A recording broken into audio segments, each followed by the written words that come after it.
berdiri guna menaungi artefak, naskah kuno, serta benda budaya keislaman. Inilah Museum Perkembangan Islam Jawa Tengah.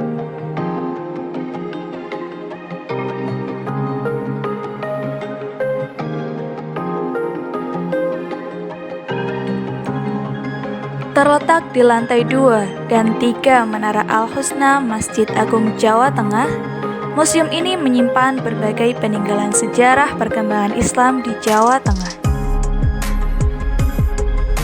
Museum Perkembangan Islam Jawa Tengah ditata secara kronologis membentuk kronologi perkembangan Islam, mulai peletakan dasar kerajaan Islam Demak oleh Raden Fatah, pesantren dan perannya dalam melanjutkan proses syiar Islam, pengembangan Islam ke wilayah pedalaman yang menghasilkan dialog budaya, pengembangan sikap non-kooperatif oleh pesantren pada kekuasaan kolonial, sampai pada partisipasi Islam di masa pembangunan dan era global.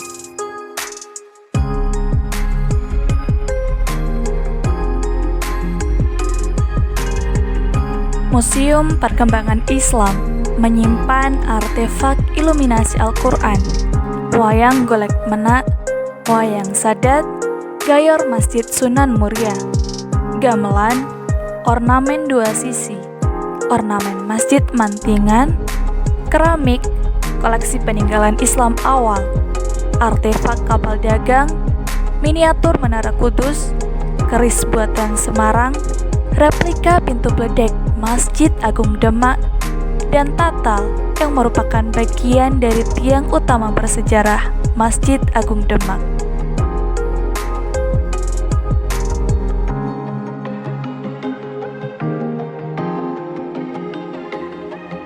Museum Perkembangan Islam Jawa Tengah juga menyimpan surat kuno yang ditulis tangan oleh Kyai Haji Ahmad Rifai dengan huruf Arab gundul ketika beliau ditahan oleh penjajah. Terdapat juga koleksi-koleksi Al-Quran kuno yang ditulis oleh tokoh-tokoh agama dalam perkembangan Islam di Jawa, seperti Al-Quran kuno dari tahun 1800-an dan Al-Quran yang sudah disadur dalam aksara Jawa oleh Agus Ngarpah, seorang abdi dalam Keraton Surakarta pada tahun 1835.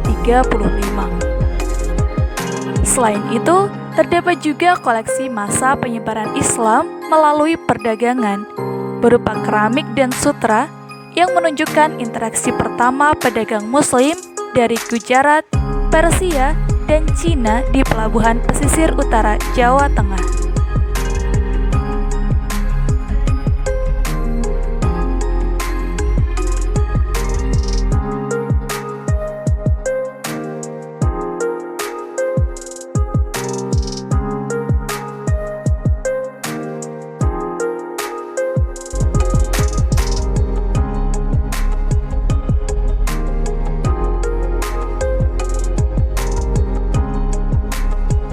Beberapa koleksi benda-benda yang digunakan untuk penyebaran agama Islam seperti wayang, gamelan, mimbar, mustaka masjid, jadwal sholat kuno yang ditulis menantu Kyai Haji Soleh Darat tahun 1900, serta warak ngendok juga berada dalam museum ini.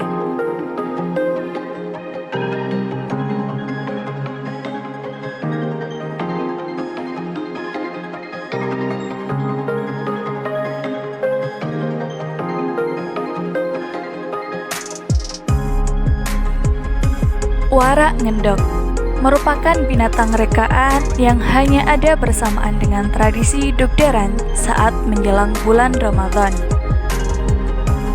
Warak ngendok diyakini sebagai kreasi dari Kyai Soleh Darat dan Bupati RMTA Purbalingrat.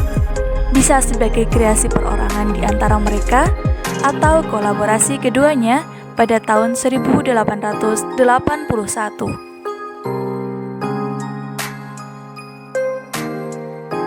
Warak ngendok berasal dari kata waro'a atau wirai yang artinya menahan diri.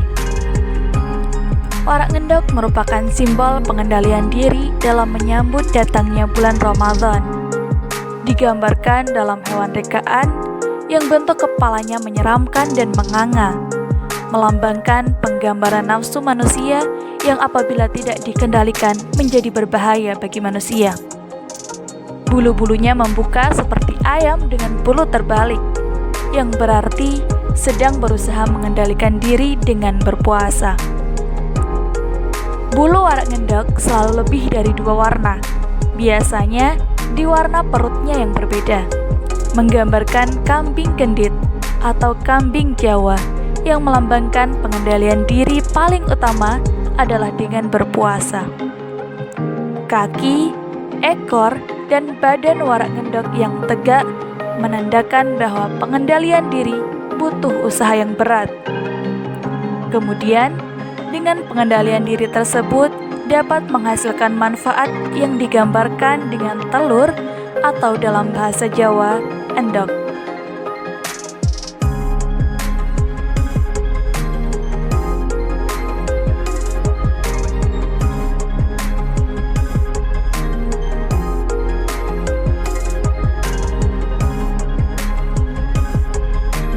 Sejak awal kemunculannya hingga saat ini, bentuk warak ngendok telah mengalami perubahan.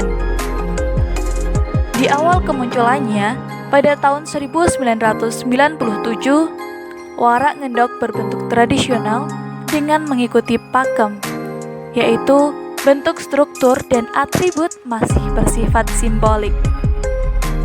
Hewan berbentuk imajiner dengan mulut menganga dan bergigi tajam, moncong pendek, bertelinga tinggi besar, berjanggut hitam, leher dan kepala berwarna merah, dan struktur bentuk tubuh bergaris lurus dengan warna selang-seling.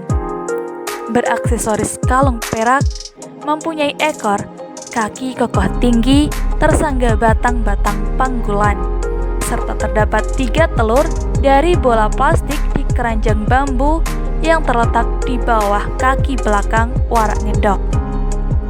Bentuk tersebut memiliki makna pentingnya manusia untuk dapat melawan hawa nafsu selama menjalani ibadah puasa.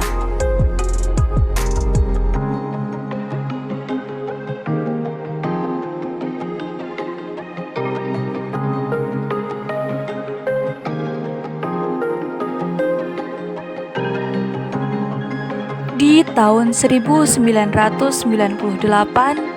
secara struktur dan bentuk visualnya masih memiliki pakem atau simbolik.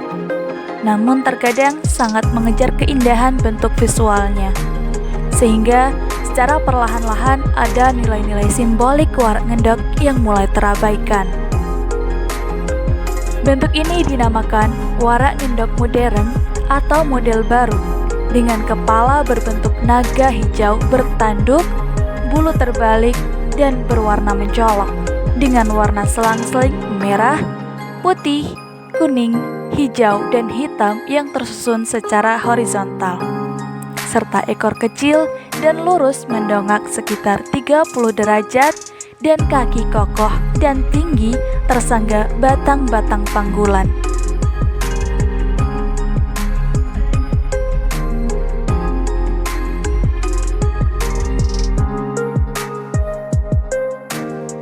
Bentuk visual simbol warak ngendok yang ada hingga saat ini dinamakan warak ngendok postmodern atau kontemporer yang muncul mulai tahun 2000-an.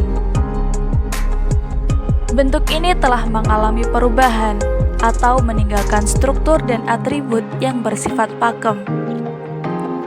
Bila dikaji secara detail dari latar belakang sejarah, latar belakang pandangan Islam, Jawa, dan Cina tentang bentuk warak ngendok, serta makna ajaran Islam yang terkandung, maka warak ngendok kontemporer merupakan karya yang naif. Bila tidak terkendalikan, bisa jadi akan mengurangi nilai-nilai simbolis yang menjadi kekhasan dalam keluhuran warak ngendok. Warak ngendok kontemporer berukuran kecil, bentuk kepala naga kuning bertelinga, muka tampak lucu, bulu seperti sisik perak, berbulu kuning dan tersusun horizontal seperti bulu barongsai. ekor lurus pendek mendongak berbulu kuning, serta kaki tersangga batang-batang panggulan. Bentuk ini didominasi dengan pengaruh etnik Cina.